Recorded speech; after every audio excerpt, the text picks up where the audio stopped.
Hi, a very warm welcome to Dusty Shelf Collectibles, and welcome to a very warm workshop.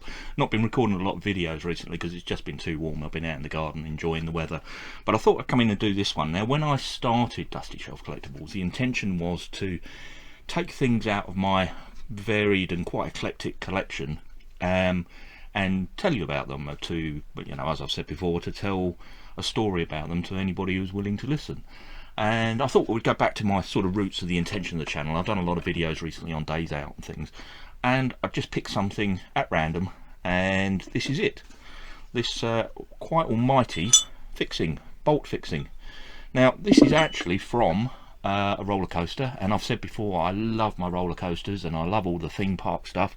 So for this part of my roller coaster collection, this is something quite special. So this is actually off of the Beast, which is a wooden roller coaster in Kings Island, just outside of Cincinnati over in the USA. The Beast was built in 1979. As I say, it's a wooden roller coaster, and it still remains the longest wooden roller coaster in the world. It's about 7,800 feet, I think, something like that in length. So it's a huge ride. It goes off into the forest. Absolutely fantastic. And as you look at a wooden roller coaster, you've got obviously the track sitting on top, and you've got the lattice work holding the uprights together. Well, these uprights, they're referred to as the bents, and this is off of one of those bents, and this would hold the wood, clamping it all together. Now, I acquired this off of a very good friend of mine. He's really into his roller coasters, and you could say he's crazy about coasters, or coaster crazy, shall we say. And he's got a lot of this sort of memorabilia. He needed to move some of it because it's running out of space, and I bought this from him because this is just for me as an enthusiast for roller coasters, and has a collection of bits and pieces and memorabilia and all kinds of things. What a wonderful thing to have. This is absolutely, well, I mean, it is unique, especially over here in the UK, to have something like this off of a roller coaster. I know some of the other fan sites that do roller coasters, they've got they show their memorabilia, and some of their collections are absolutely wonderful, the things that they show on there. But for me, to have a piece of ironwork, with my enjoyment of kind of mechanical things and engineering and all that, to have the ironwork of the ride is absolutely fantastic. So yes, I just thought I'd share this with you. Just something that makes me smile. It's in the collection, and also to share. Whilst I was over in the States with the enthusiast group, we were lucky enough to be given a tour backstage, and we went behind the scenes to see this roller coaster and stood by the first drop and just into the forest there. So this thing has got two lift hills.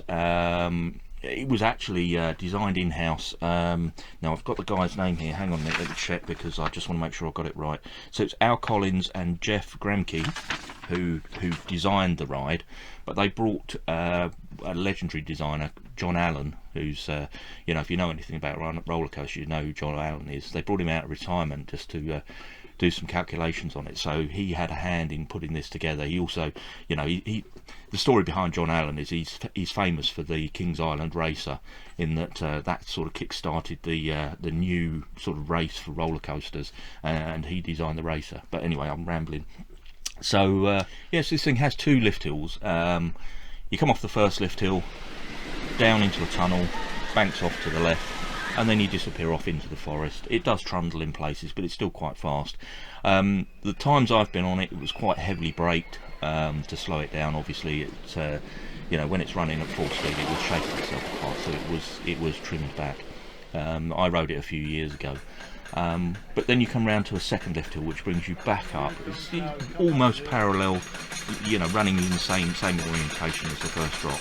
Brings you back up, and then again banks to the left, but this time the train really picks up speed and disappears into a helix, so it goes round in a spiral, but the spiral is inside a tunnel, a wooden tunnel, and I kid you not, the noise and the vibration and it's the most thrilling thing I can possibly describe to you. That unless you experience, you can't put it into words. Just the sheer noise and everything around you, it hits all of your senses, and it does these two spirals and then comes back into the station. And all of this takes about just over 4 minutes. So I mean, it is a big ride, it's a long ride, And yeah, I just want to share this footage with you that I'm lucky to have, because I went behind the scenes, and share with you my wonderful piece of memorabilia from that wonderful roller coaster. I feel very privileged and fortunate to have a rusty old bolt. Anyway, we'll leave that one there. Thank you ever so much for watching, and I'll catch you on the next one.